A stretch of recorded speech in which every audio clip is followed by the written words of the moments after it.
Hey everybody, welcome back to the channel. I hope you had an awesome 4th of July. If you celebrate, if you're here in the States, maybe you're not in the States and you still celebrate 4th of July because freedom and stuff. That's fine too. Luckily, all my fingers still intact, so we survived the holiday with no issue. But today, I'm very excited because I'm going to be doing a blind of all of the most celebrated new releases of 2024. So we're smack dab in the middle of the year now. We're halfway through 2024. Figured it would be a good time to sort of take stock of what we've got so far. I have a couple of other new releases on the way, so, this list can be updated as we go throughout the year. But I wanted to sort of stop halfway and say, what do we have so far? Let's blind them, rank them, and see which ones really rise to the surface. So I've got 6 today, and I told my wife to go ahead and pour them for me. I had everything laid out for her, including the labels, and she did that, so I don't know which one of those glasses is which release. I do know which ones are on the table. I just don't know where they are. So it's sort of like a half blind in that regard. So I'm going to go right down the line from left to right. Glasses A through A, B, C, D, E, F. I'll take some notes on what I think about them. I'll give them sort of temporary scores and then shuffle them around at the end and rank them from best to worst. And then we'll reveal and see what they are. I'll also have the bottles on screen somewhere for you as I'm tasting them so you know what I'm tasting as I taste it. Let's dive in. First glass of the day here has a nice sort of bronzish color to it, kind of coppery. And Lord help me, because I haven't eaten yet today. These are a lot of these are really high. I know one of them is Booker's, so Booker's is on the table somewhere. That's gonna be pretty hot too. Notice this one comes out swinging. A lot of oak and some burnt caramelized marshmallows on the nose. Boy, there's a ton of sweet oak on that nose. This is like an oak bomb. A little bit of mixed bar nuts as well. Not just strictly a peanut note, you know what I mean? With some nice white mixed nuts. Really pretty nose. Let's try it. Cheers. The nuttiness on the palate is lost on me. Had a little bit of those mixed nuts on the nose. Not so much on the palate. The palate is a lot of oak, a lot of brown sugar, and a little bit of Werther's butterscotch hard candies as well. Yeah, if I could boil this down, it would be very sweet and very oaky. So if you like a lot of oak on your whiskey, hey, this one might be for you. I think I like the nose of this one more than the palate. The palate's a little simple, certainly not bad. It's far from bad. I like sweet and I like oak, but I was getting a little more complexity on the nose than I'm getting on the palate. All right, that one treated me with kid gloves on the sip. On the nose, I kind of thought this was going to come out swinging, but it certainly didn't.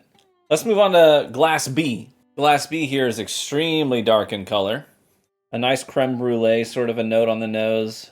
I'm getting a lot of ethanol on the nose. Hitting me with some strong ethanol here. There's also a candy confectionery sweetness, almost like cake batter, going on the nose as well. It's not like your rich caramels as much as it is that powdered sugar, confectionery sugar. Those are more the notes I'm getting here. A little bit of the buttercream frosting as well.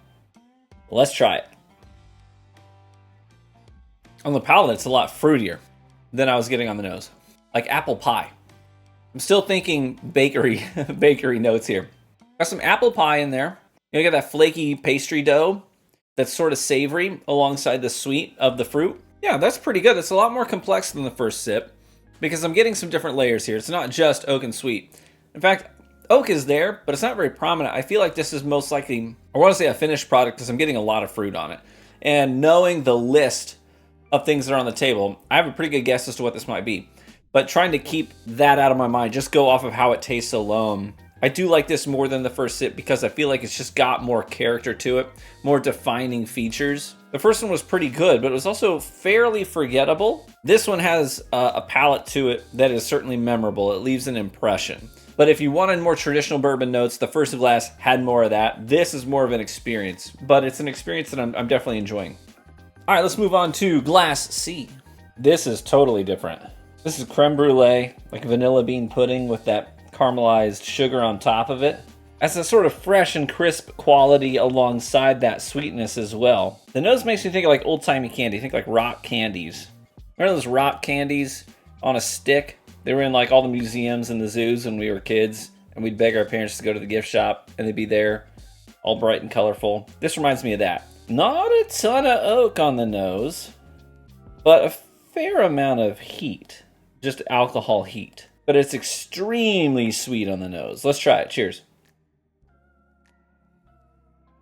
Very sweet, pretty viscous, very oily in the mouth. Yeah, that old-timey candy sweetness is extremely prevalent on this. I'm also getting sort of like remember the saltwater taffies? Kind of reminds me of saltwater taffies as well. There's definitely a little bit of heat to it, but not a lot of like dark, rich qualities about it. It's much brighter and very sweet. While I was kind of confident, fairly confident, I had a decent idea of what the first two might be. This one I'm a little lost on. That one's an enigma. Might have to revisit this one. Let's move on to glass D. We're on D. Okie dokie. Ooh, hoo hoo hoo hoo. Nose alone on this is just exploding with just that blackened marshmallow note, some campfire wood, some great stewed corn notes as well. It has a definitive char note to it as well. And dare I say, bananas Foster. You know, like your cinnamon and brown sugar caramelized bananas in a hot pan. Like, come on, that's so good on the nose. Let's try it. Cheers.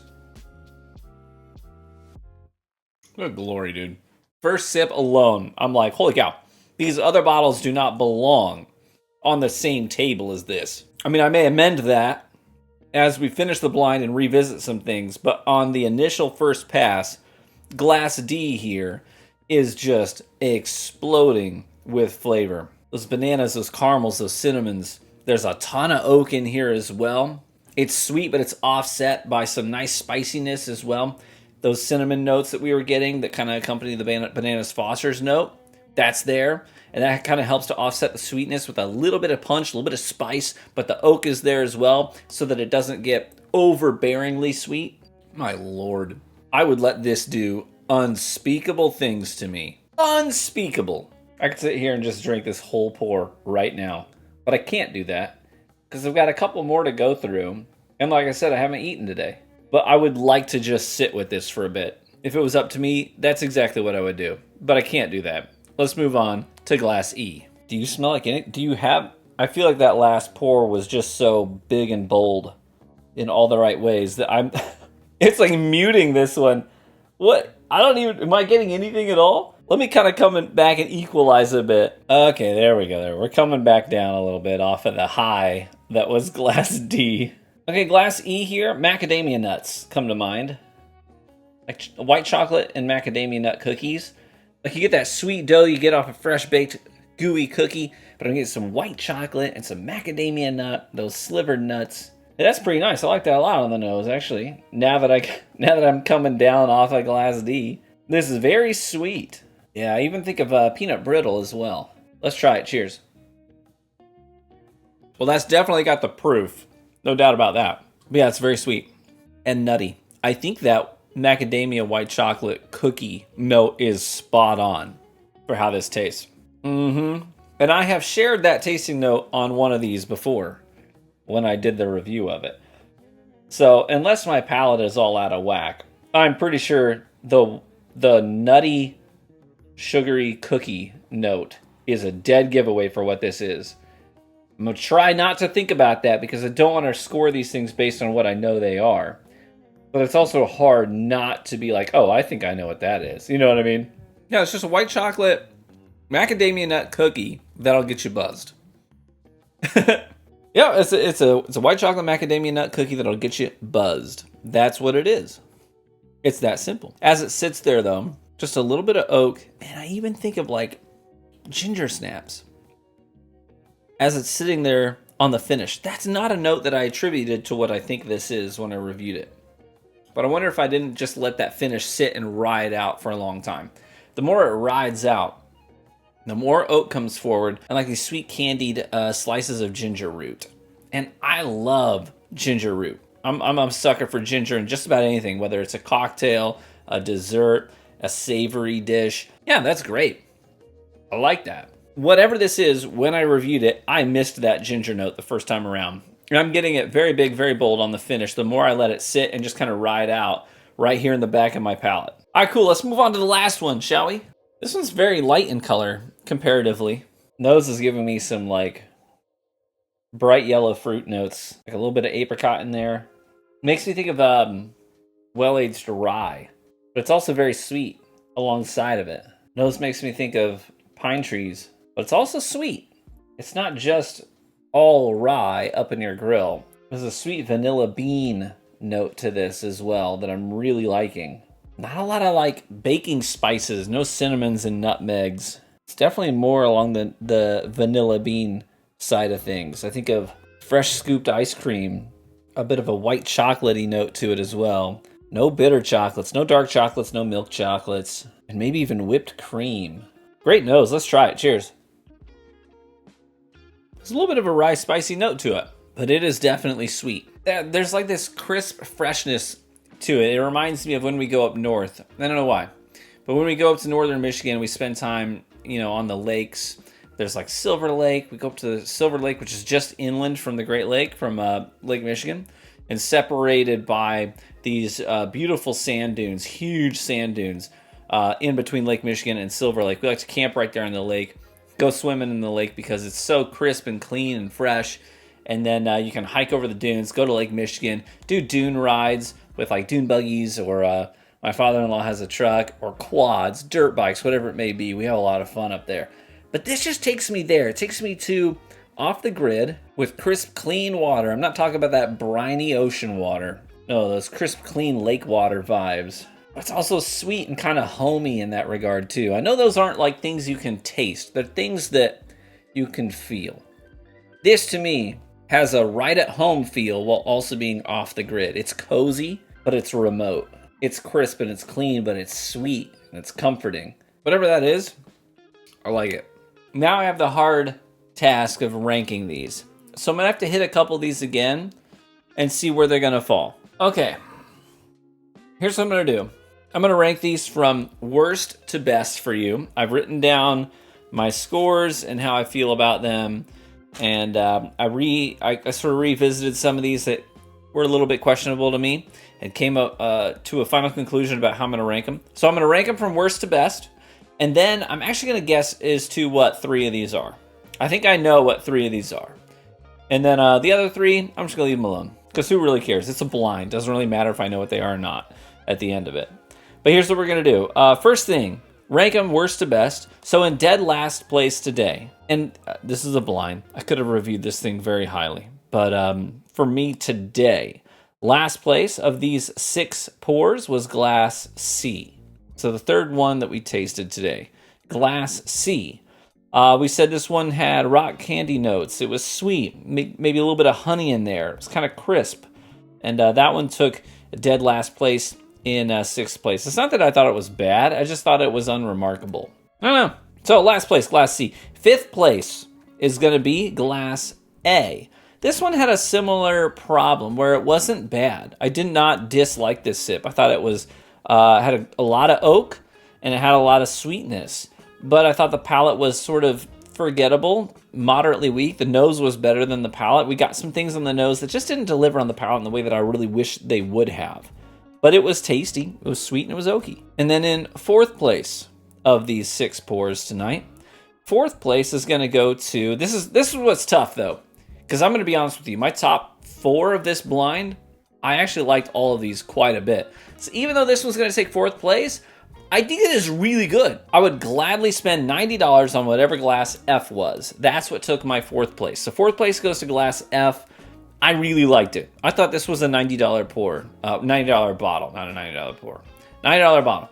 I don't know if that's actually what it costs, but I would pay that much for it because I thought it had a lot of great complexity to it. This is the one we said we had tasting notes, but it was more like a combination of being remote and homey, off the grid and cozy. I really liked it. It was crisp, it was fresh, but it was sweet. And it kind of hurts me to put it in 4th place because I feel like 4 out of 6, it puts it in the bottom 3. I feel like that doesn't really do it justice. But a lot of these pours today were exceptional. So moving on to 3rd place. 3rd place is going to go to Glass B. So Glass B, I said, was apple pie. I wrote down, I don't know if I said this, but I wrote it down in my notes. It kind of reminded me of a Riesling, like a sweet, bubbly white wine. Apple pie, Riesling, flaky pastry. So that one's going to take 3rd place. And man, that was one of the things that as I was ranking these was really hard. It was where I was going to place Glass F and Glass B. They were really neck and neck, but this is ultimately where I fell. But I could go either way on these. So these ones could be interchangeable. Whatever glass B was and whatever glass F was, they could flip-flop in any given day. And now we come to the top two. So in second place is going to go to glass E. I'm going to give it to glass E.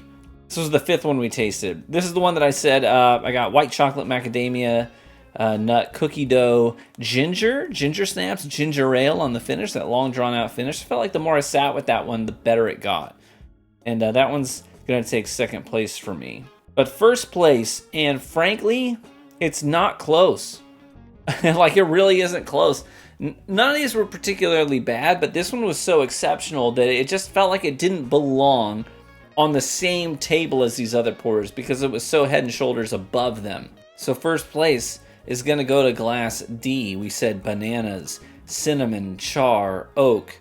Man, was that a great pour. It was complex, but it was balanced. It was bold, but it was delicious. It didn't like assault your palate with things that were overwhelming. And man, was that just an exceptional pour of whiskey. Given the notes that I got on it, that's one of the three I think I'm going to guess what it is. I guess that's my ranking. I think that glass E, the one that took second place, I think that one is Booker's 2024-02 because I got that same white chocolate macadamia nut cookie note the first time I had it. So I think that's what that is. I think that's Booker's 2024-02. The next one I'm going to guess is I think that glass B was the Murray Hill Club. I think glass B was Murray Hill Club. I don't know if I'm right or not. I'll probably put it on the screen like right here. Am I right?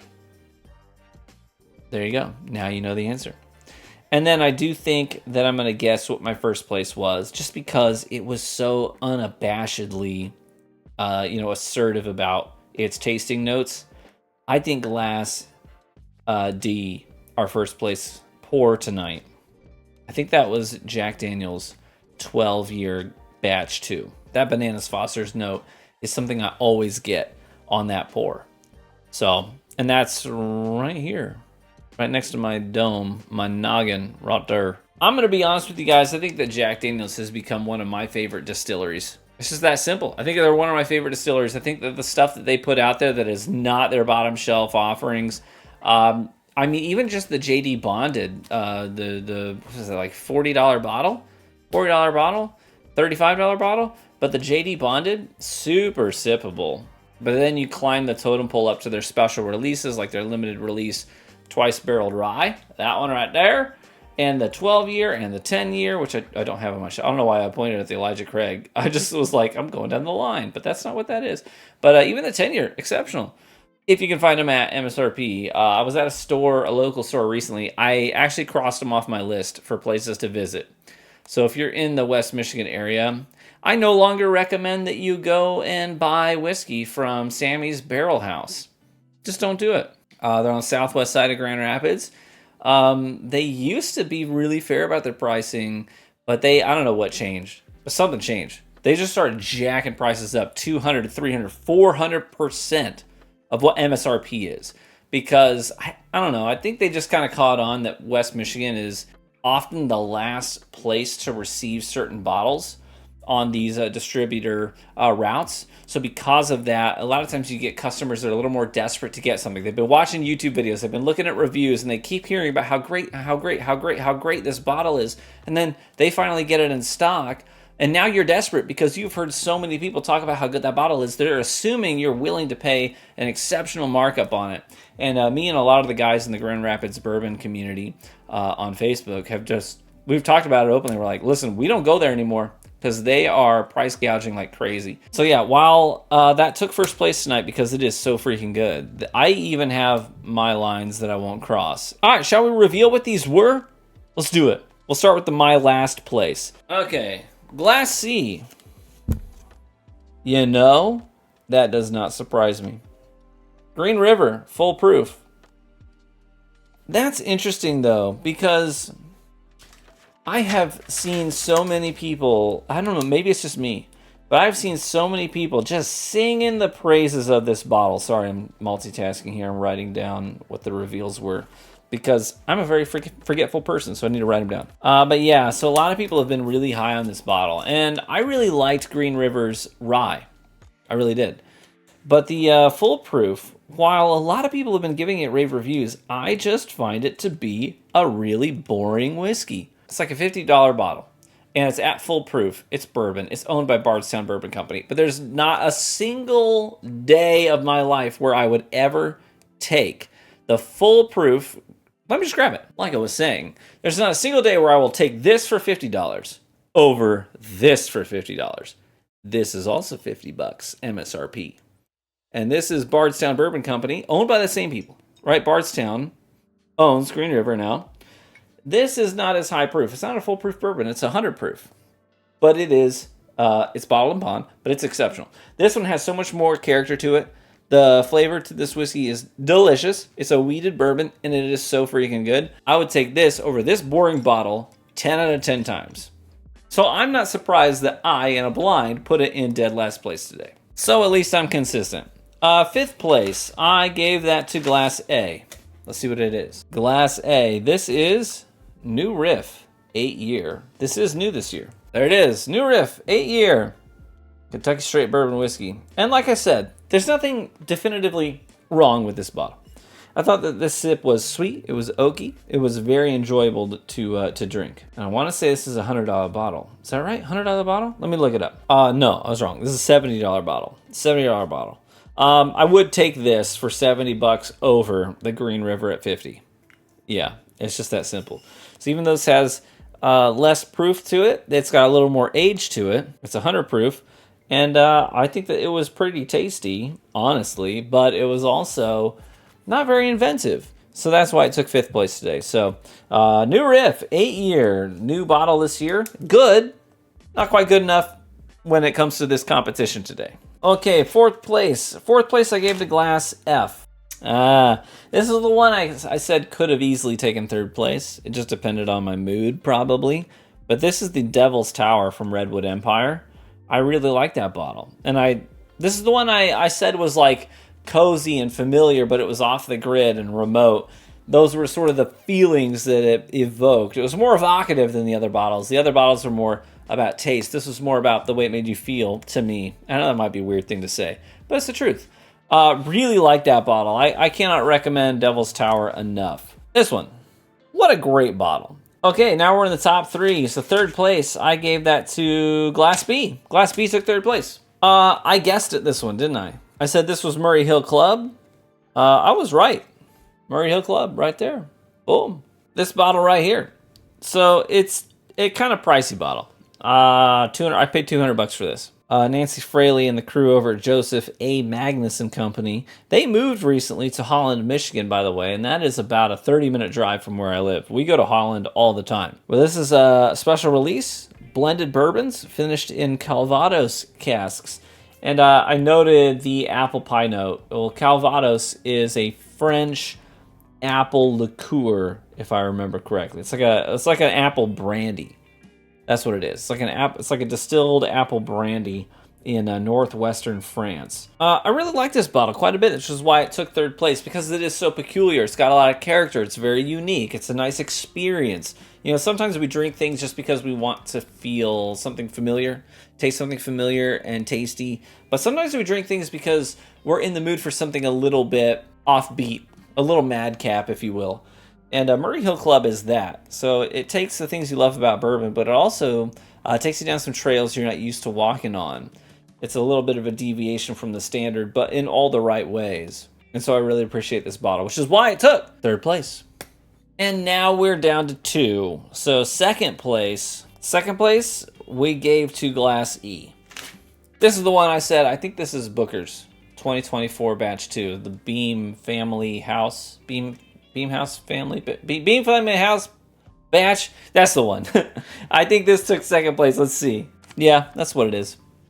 Booker's 2024-02. Boom! I really liked that bottle, actually. This is the one we said macadamia nut, white chocolate cookies. It's spot on. It's right here. It's in the box, so I'll just leave it there for now. But that's what that is. Booker's 2024-02. Obviously, we're only 2 batches in for the year, and that one is the better of the 2 to me personally, which is why I put it in the blind today. That takes us to first place. And since I know what's on the table today, process of elimination tells me I was right when I guessed that this was Jack Daniel's 12-year batch 2. That's exactly what it is. Guys, I really cannot sing the praises of that bottle enough. If you see a Jack Daniel's 12-year, let me tell you what I would pay for it. It is $90 MSRP. I think I would pay up to, I would not exceed, but I would pay up to $200 for that bottle. That being said, Jack Daniel's 12-year, if you ever see a bottle of it at $200 or less, I think it's worth it, even though it is a $90 bottle. If it is greater than $200, I don't recommend you pick it up. I think that is too much of a markup, personally. I think you can get that same bottle for less than that on the secondary, depending on when things get stocked. So just keep your eye on it. But Jack Daniel's 12 years, for me, so far, best bottle released in 2024. That might change. I got some new bottles coming in, some new releases that are coming in. I'm excited to try them. But for the time being, at the halfway point through the year, Jack Daniel's 12 years is the best whiskey that has been released in 2024 for me personally. I give it my Dramguard seal of approval. Thanks so much for watching the video today. If you enjoyed it, let me know by leaving a like in the video, as that's the best free way to support the content right here on YouTube. And consider subscribing for additional whiskey content. Big shout out to my Patreon supporters, because every single bottle that I tried today in this blind, every single one of them was funded by Patreon money. You guys are what make this channel happen. It's not my main job, right? This is a side gig. It's just something I do on the side for fun because I love whiskey. So the fact that we can upload, 3, sometimes 4 videos a week, that is 100% because you guys chose to support on Patreon and fund the bottles that we get to pick up and review. So big shout out to you guys. I really do appreciate every single one of you, guys and gals, on Patreon. If you want to get involved in our Discord community, it's totally free. Please check the link in the description to do that. And if you want to join the Patreon, you can do so for as little as $1 a month. We got a new $1 a month supporter this week, right? Cigar Connoisseur. Hey, thanks. Appreciate that. I know that it's just $1. Every dollar helps. Thank you so much. Hey, cheers, my friends. May you live richly and get better with age. And I hope to catch you in the next one. Bye-bye.